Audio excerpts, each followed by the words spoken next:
श्री राधे राधे। भक्तों, जो श्रद्धावान भक्त होते हैं उनको ठाकुर जी अर्थात मंदिर में विराजमान प्रभु जो हैं उन पर बहुत अगाध श्रद्धा, भक्ति, प्रेम, विश्वास होता है। वो भगवान को सजीव मानते हैं। वो ऐसा नहीं मानते हैं कि ये कोई प्रतिमा है या मूर्ति है या जड़ है, ऐसा कभी नहीं मानते भक्त लोग। सामान्य व्यक्ति जो होता है तार्किक, इसमें श्रद्धा की कमी होती, वह ऐसे सोचता उल्टा सीधा।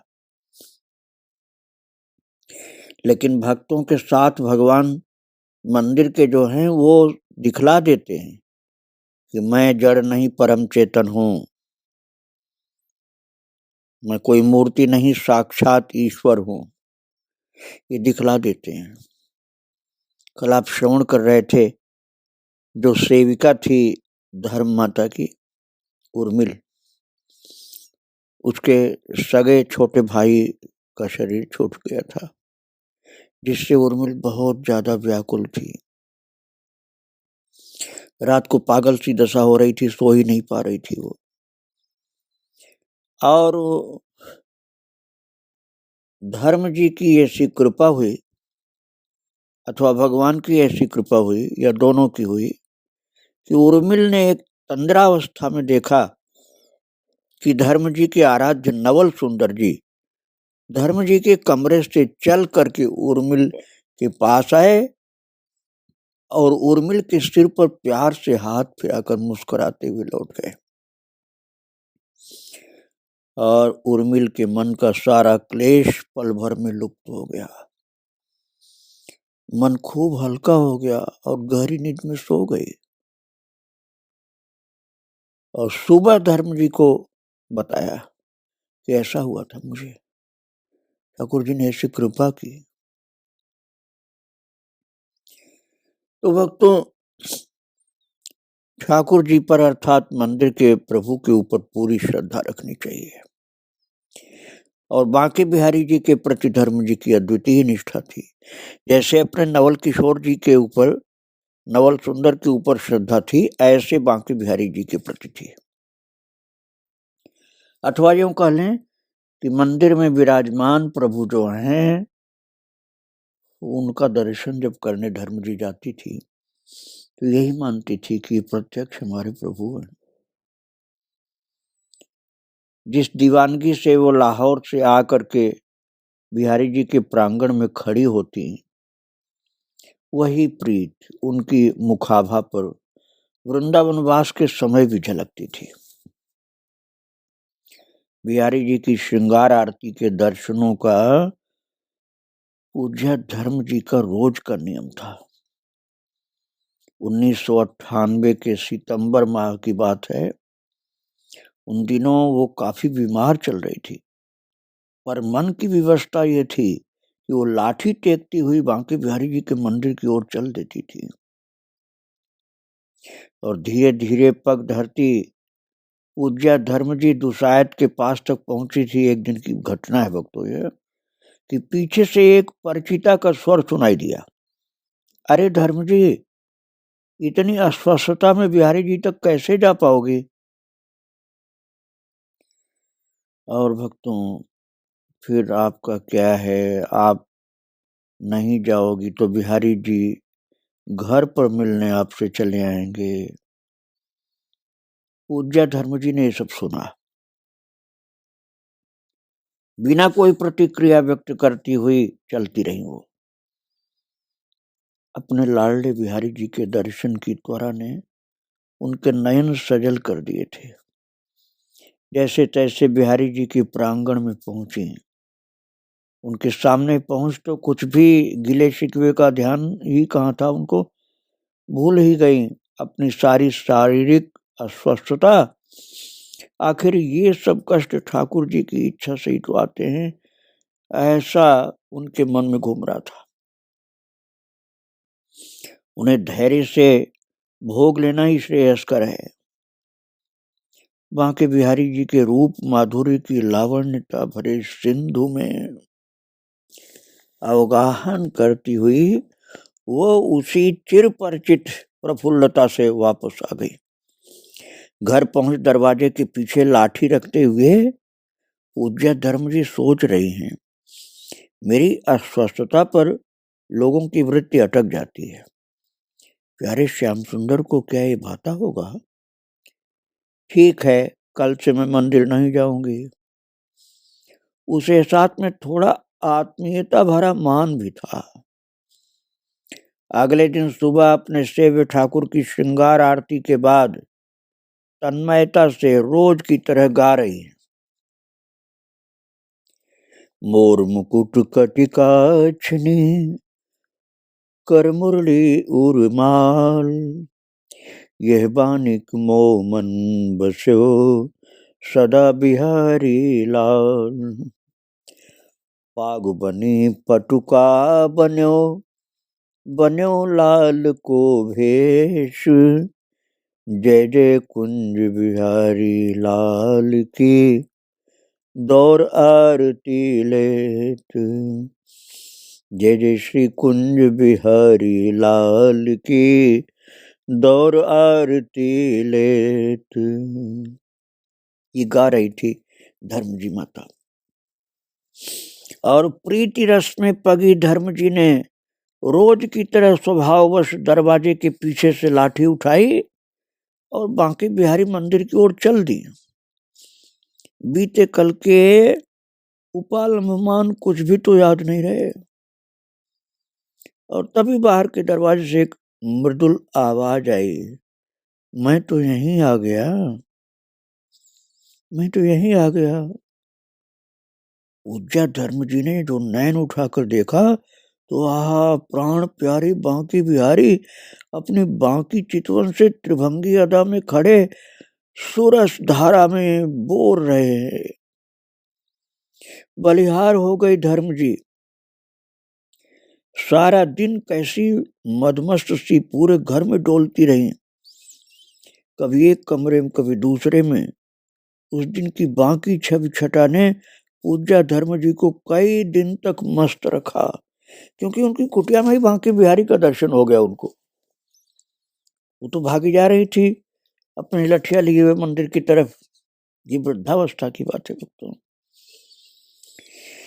लेकिन बांके बिहारी ने तो उनकी कुटिया में ही दर्शन दे दिया। 17 नवंबर 1998 की सुहावनी भोर है। वृंदा जमुना जी दर्शनार्थ कुछ जल्दी ही निकल आई। मंगलवार होने की वजह से सिद्ध हनुमान जी के दर्शनों के लिए भी जाना था। तभी देखा सामने ही निर्मल टंडन अकेली ही चली आ रही थी।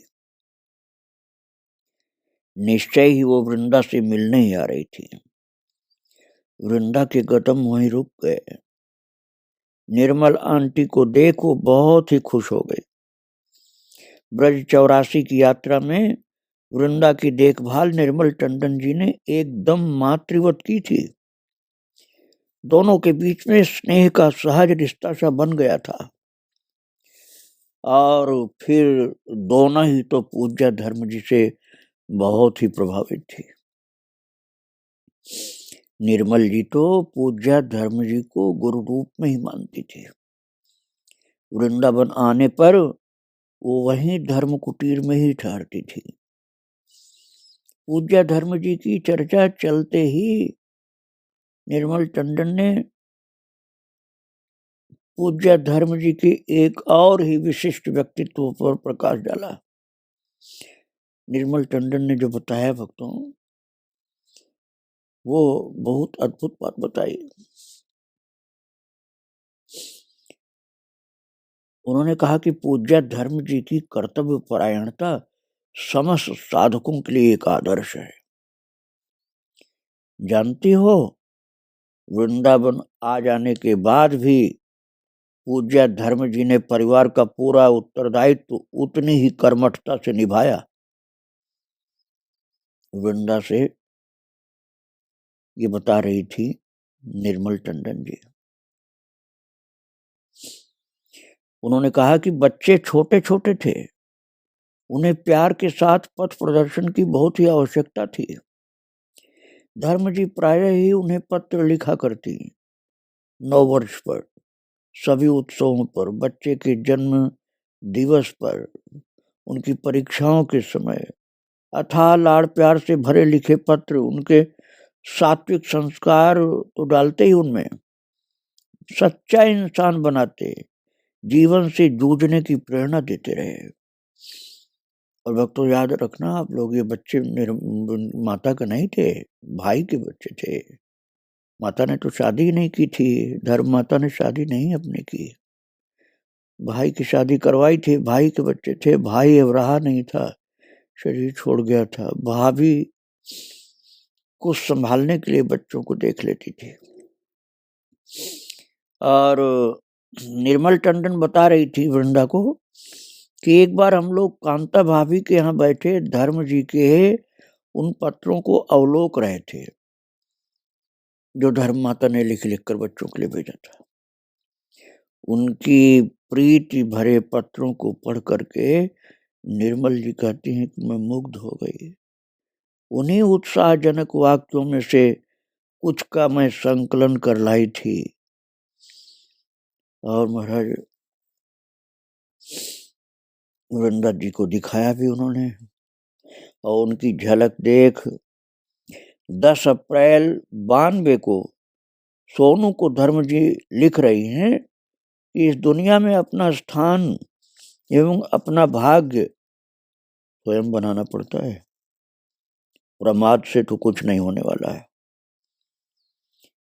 अपने आप ही अपना भाग्य बनाना पड़ता है। ये बच्चों को शिक्षा थी माँ की। उन्हीं दिनों प्रिय अनु को बैंक की परीक्षा की तैयारी के समय लिखती हैं। धर्म जी ने लिखा था प्रिय अनु को, जो भाई का बच्चा था, उसको लिखा था कि ट्राई अगेन। कभी कभी असफलता के बाद शानदार सफलता मिलती है। और 26 मई 1995 को तो सोनू को बहुत ही प्रेरणादायक पत्र लिखा। संभवतः परीक्षाओं से पहले उसका उत्साह बढ़ाती पूज्य धर्म जी ने लिखा, make hay while the sun shines. समय पर मेहनत करना बहुत फलदायक होता है।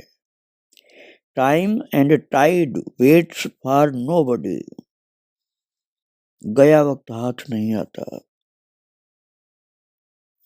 कुछ दिन बाद ही अपने अगले पत्र में परीक्षाओं के परिणाम के बाद 20 जून को नितिन को अपने अनूठे ढंग से समझाती हुई पूज्य धर्म जी लिख रही हैं, तुम भी क्लास में 3rd आए हो, मैं भी 3rd आती थी, पर जनक सदा फर्स्ट आती थी।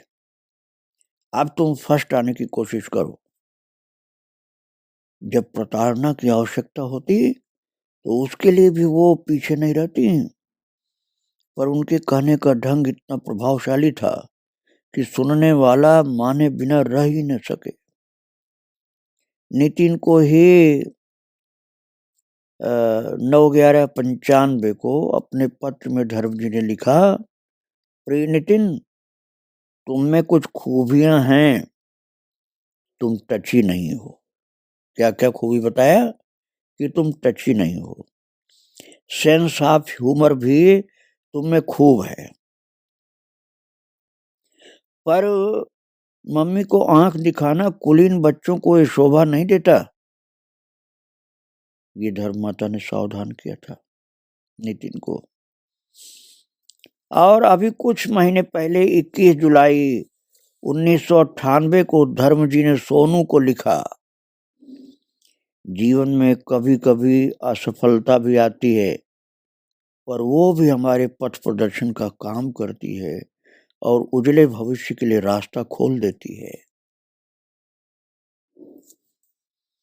उसी पत्र में आगे लिखती हैं, प्रभु जी के विश्वास पर जीवन के पथ पर अग्रसर होती रहो। कभी कभी हम प्रतिकूलताएं देख डगमगाने लगते हैं, पर प्रभु जी में विश्वास पूर्ण संलग्नता से काम करते रहने पर पांव स्थिर ही नहीं होते, बल्कि दौड़ लगने लगती है। निर्मला आंटी के इन संकलित वाक्यों को सुनते सुनते वृंदा धर्म जी की इस कर्तव्य परायणता से विमुग्ध सी सोच रही हैं कि सच ही कर्तव्यों को पूर्णतया निभाते हुए भी भक्ति की जा सकती है।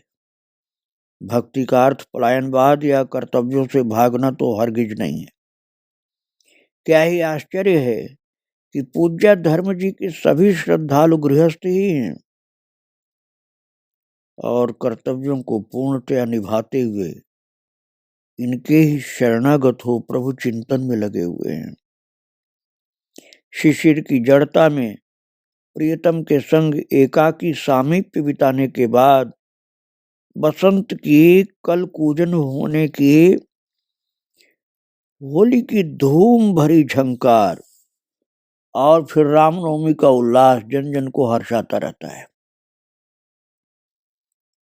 वृंदावन तो हर पल उल्लास महोत्सव मना रहा होता है और इन्हीं उत्सवों में प्रतीक्षित सा रहता है धर्म कुटीर के श्रद्धालु गणों को 2 अप्रैल उनकी श्रद्धेय धर्म जी का जन्मदिन।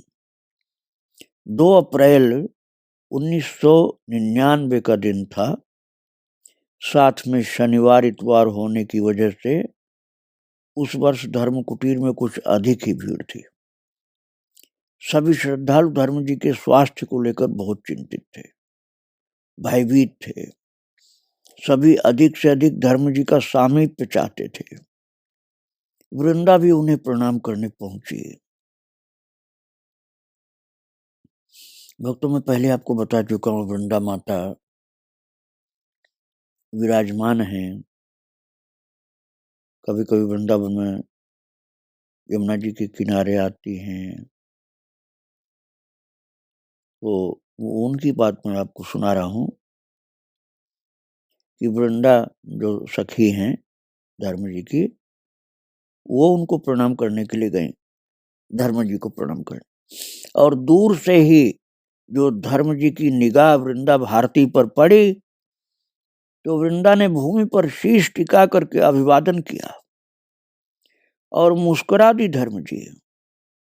धर्म जी उस वक्त भक्त शिरोमणि प्रहलाद जी का प्रसंग सुना रही थी और वृंदा ने सुना।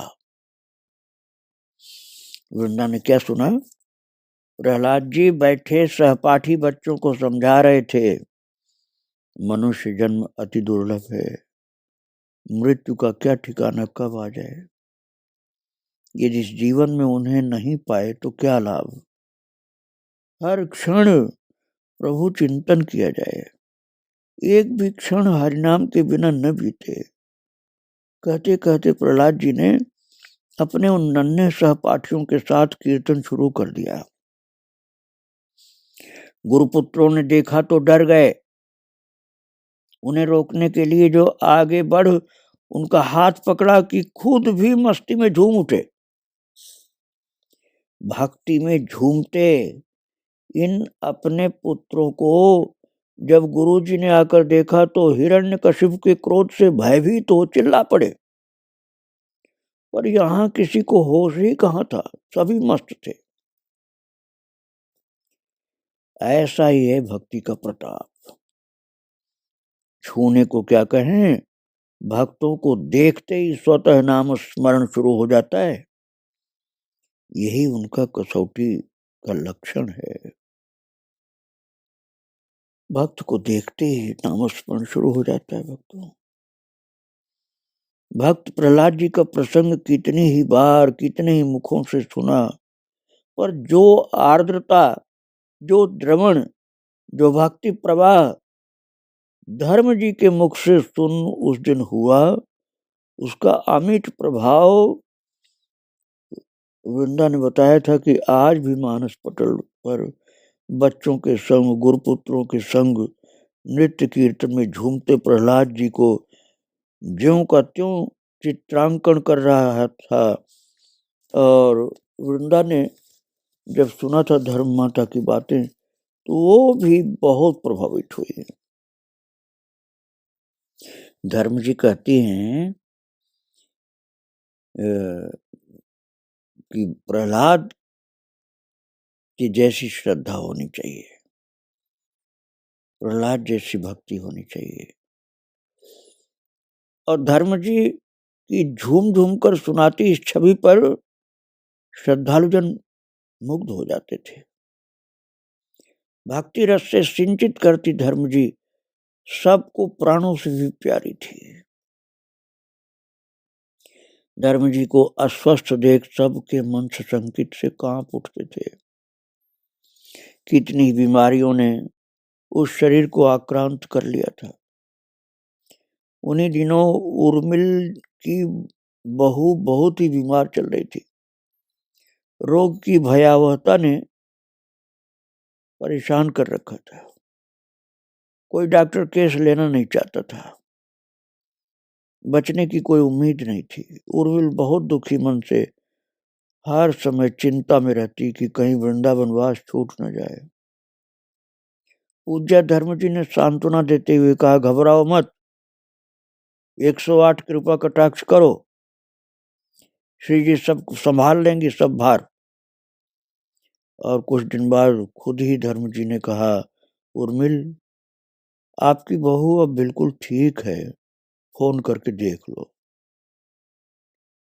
अब आप देखो, माता को कैंसर था, धर्म जी माता को, और दूसरों का दुख दूर करने में लगी।